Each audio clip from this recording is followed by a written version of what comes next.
final coupe d'Afrique bi war a dox diggante Sénégal ak Maroc ku ne am nga sañ-sañu ñaanal sa réew ku ne am nga sañ-sañu ñaanal sa équipe yàlla may ko ndam waaye nga la nañ yem ci loolu te moytu di toog palaasu yàlla. li tax may wax ji mooy ñi nga xam ne dañuy woote woo ay sëriñ te woote woo dañu am xam-xam ba noppi bëgg a toog palaasu yàlla su ma ko waxee mooy dafa bokk ci lu suñu borom jagoo mooy xam kumpa.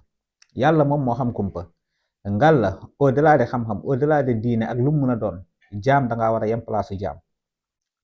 yàlla mooy alimul xayb, yàlla mooy ki xam kumpa, xam lu fàddu, xam lu ñëwagut.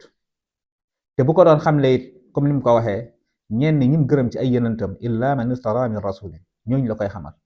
waaye yonent bi alayhi salaatu wassalaam pourtant lu bari xamoon na ko, wala bu ñaanoon suñ borom mu xamal ko mu xamal ko waaye teewul am na mbir yoo xam ne dafa delloo yàlla. kon nag lu tax ñun tey réew mi nga gis fi ay soi-disant ñi woote waa ay sëriñ lu ne ñu wax ko. gis naa sax sëriñ bu dem ba àgg ci ne ñaari naar ñooy finaalu te pourtant demeewul noonu. kon dafa jot réew mi ñi nga xam ne dañuy woote woo ay sëriñ di woote woo ci turu diine di waxal yàlla suñ borom subhanahu wa taala lu mu waxul wala bëgg a jiitu yàlla ci dogalam ñi teg leen ay daan, ndax loolu kat du respect.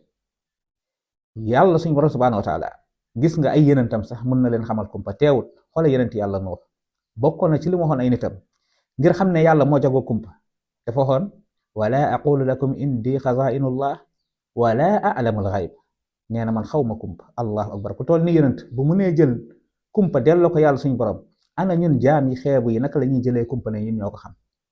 ñi nga xam ne sa suñ borom baaxee na leen ba di leen yankiwal yenn mbir yi wala di leen woon lu ñëwagut te ñu ànd ak ragal yàlla buñ koy wax sax duñ wax ni nangam dina am, dañuy wax dinañ muñ, amaan na yàlla defal ñu nangam, amaan na yàlla defal ñu nangam. kon nag du respect suñu borom ne moo jagoo mbir mi nga ne déedéet yow tamit xam nga ko yow yaa ko jagoo. du sax respect ci ab jullit ngal la nañ moytu loolu. wasalaamu aleykum wa rahmatullahi wa barakaatu.